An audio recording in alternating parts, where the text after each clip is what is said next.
Welcome to the video for lesson 4.7. We are on page 31 in the packet, going to talk about subtracting linear expressions. So let's look at the first example here. Number 1, we see that we have the 3x plus 7, and then we're subtracting this binomial x plus 5. So I need to do a few things. I need to remember that this means that I'm multiplying by a -1. I'm subtracting, but that really is the same as multiplying by a -1 here. So I'm going to sneak in a 1. Okay, so I put in a 1 there for the -1, and then I also put a 1 by the x, so I remember that that means there's 1x. Now I have a term out here being multiplied by a binomial. That means I'm going to set up this area model, so I know to distribute the -1 to both of these terms. So we're going to set up an area model. So I have the -1 on the outside here, and then I'm going to set it up with the 1x above the first cell and then the +5 on the other. So we're multiplying the -1 on the side times the 1x plus 5 written across the top. So now to fill it in, we're going to multiply -1 times 1x. -1 times 1x, -1 times 1 is -1, and then we have that x. Now on the side, we have the -1 times 5 gives me a -5. So now that I have my area model filled in, I can bring it into the expression that we had. So I'm still bringing the first one, the 3x plus 7. There wasn't a negative. It was just a positive in front of there. You could imagine a 1 being here. You could write it in if you wanted to. But I don't really need to multiply anything there, so I'm just bringing that along. But then I do have 3x plus 7 minus 1x minus the 5. Now that I've written it out, we're going to look for some like terms. So like terms, the first thing that I see, remember I try to keep it in standard form, so I'm going to start by looking for a variable. So the variable that I see is an x, so we're going to start with that. So remember, you need that highlighter. We have a 3x and we have a -1x. So we can't put the variable in our calculator, but we can put the 3 minus 1 in our calculator. 3 minus 1 gives me 2. They were both x's, that's why we put them together, so I have an x there. Then I'm looking for my constants. I see a +7 and a -5. So 7 minus 5 gives me 2. So my final answer here is the 2x plus 2.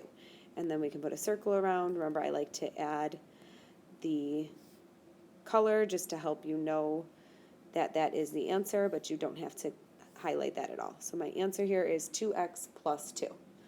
Okay, let's try another one. Okay, number 2, I already put my 1 in here, so we can see I have a 3x minus 2, and then I saw this negative.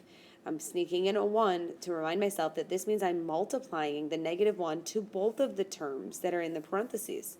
So in order to do that, we're going to set up our area model. So we're going to put the -1 on the side, and then along the top, we're going to start with the -2x and then the +1. So remember that you need to put those above the two cells. So then we're going to multiply. For the first box here, to fill that in, we're going to multiply -1 times -2 to get a +2. And then we have the x there, so 2x. In the other cell, we have -1 on the side and a +1. -1 times 1 is -1. So now that I've done the distribution of the negative, I still have the 3x minus 2 that was in front. Nothing was in front to multiply by, so that just comes along for the ride. And then I have the plus 2x and then a -1 here. Now that I've done the multiplication, I need to look for my like terms. I have a 3x and I have +2x. 3 plus 2 gives me 5, so we're going to put a 5x. They were both x variables, that's why we put them together. Then I'm looking back for my constants. I have a -2 and a -1. So -2 minus 1 gives me -3. So my answer here is 5x minus 3. So you need to put a circle around that so that you know that that is your answer. 5x minus 3. Okay, for number 3 here, we have this -4x minus 2, and then I see that subtraction of the 3x minus 6. So I'm going to sneak in a 1 there so that I know. That is telling us to multiply by a -1. So I'm going to put that -1 on the left side of my box, and at the top I'm going to put the 3x and then the -6. So make sure that you have yours lined up on the top with the 3x and the -6. So to fill in the side here, we're going to do negative 1 times 3x. Negative 1 times 3x gives me a negative 3x.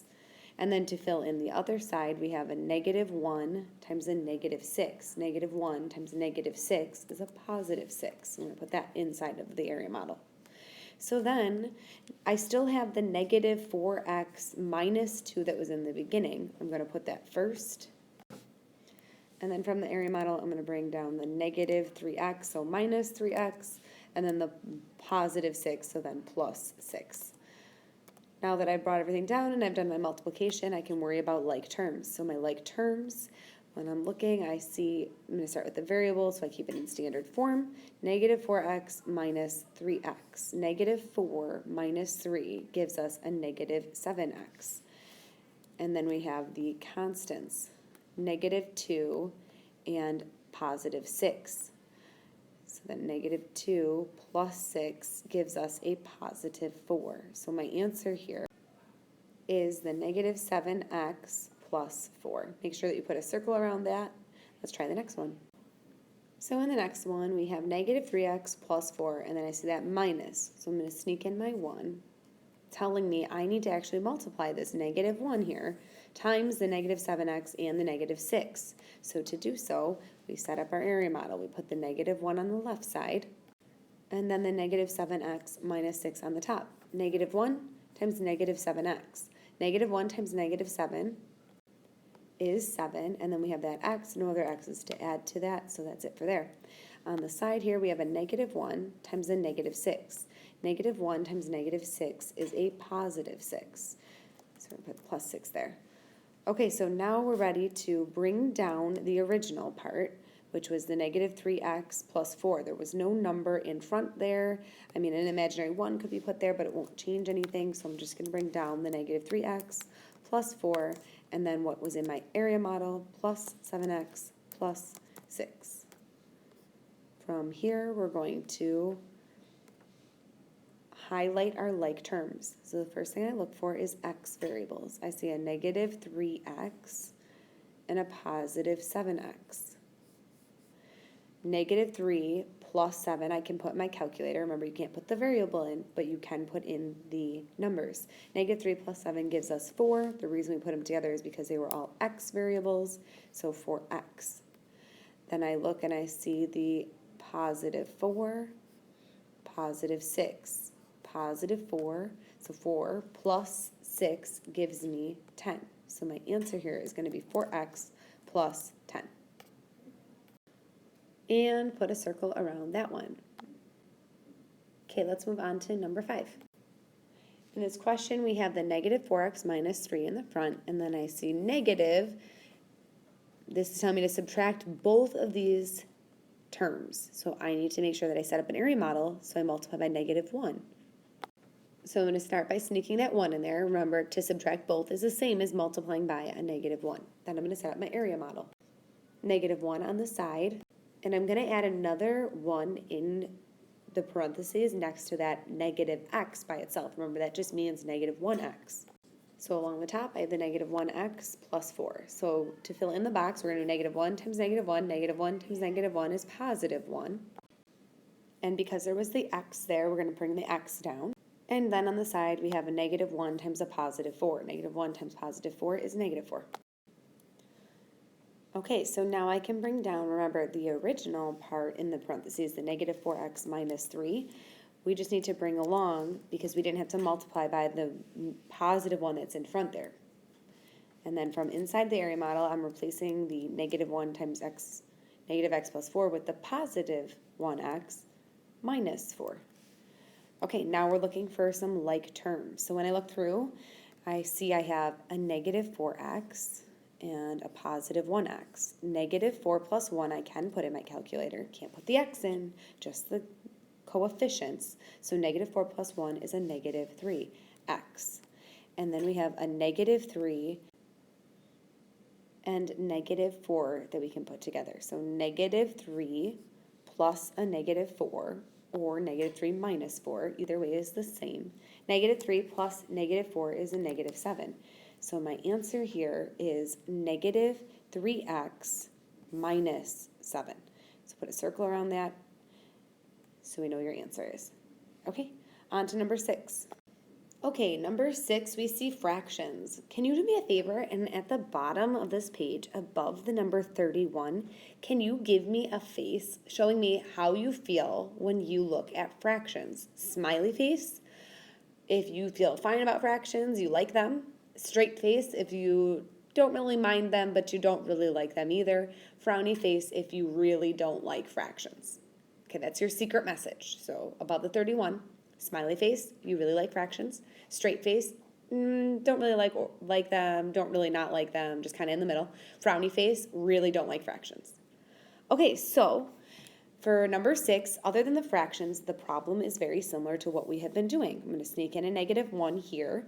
We have a 1 1/4 x minus 5 1/6. And then we're subtracting these put together. So 5/8 x minus 1 1/3. But we'd have to put these two together. So in order to do that, they're not like terms, I can't. So we're going to multiply by the -1. That's the same as subtracting the difference there. So I'm going to put the -1 on the side, and then we're just going to put the fractions on the top. Okay, so other than the fact that we have all these fractions, it looks very similar. I have the -1 on the side, then I have the 5/8 x, and then minus 1 1/3. So we're just going to use our calculator to handle the fractions. -1 times 5/8 x, so I can multiply the coefficient and the constant. -1 times 5/8. -1 times 5/8 is -5/8, and then we have the x. And then on the side, I have a -1 times -1 1/3. -1 times -1 1/3, I get the positive 1 1/3. So now I just bring everything down. Okay, so when I write all this out, I end up with 1 1/4 x minus 5 1/6 minus 5/8 x plus 1 1/3. Now I'm just going to go through and highlight my like terms. So I again look through for my x variables first. So I have 1 1/4 x minus 5/8 x. Again, we're not worried about the fractions. We're just going to use our calculator. So we need to type in the 1 1/4 minus 5/8. And that gives us the 5/8 x. Now I'm looking for more like terms, so that's my x variable. Now I need to look at my constants. I have -5 1/6 that I need to combine with the positive 1 1/3. So in the calculator, we're going to put because it's a minus, we're going to put a negative in, because that's really what that means. That is a negative. So we've got a -5 1/6. And then we're adding 1 1/3. And when you do that in the calculator, you should get -3 5/6. So my final answer here, remember that you need to put a circle around it. My final answer is the 5/8 x minus 3 5/6. So again, remember, we had some fractions here, but really they were treated exactly the same as if they were regular numbers. We just needed to put our fractions into our calculator and let that calculator handle the fact that we have these fractions. Okay, so hopefully everything here made sense. We will do more of this when we come back tomorrow. Have a wonderful evening, and I will see you all tomorrow.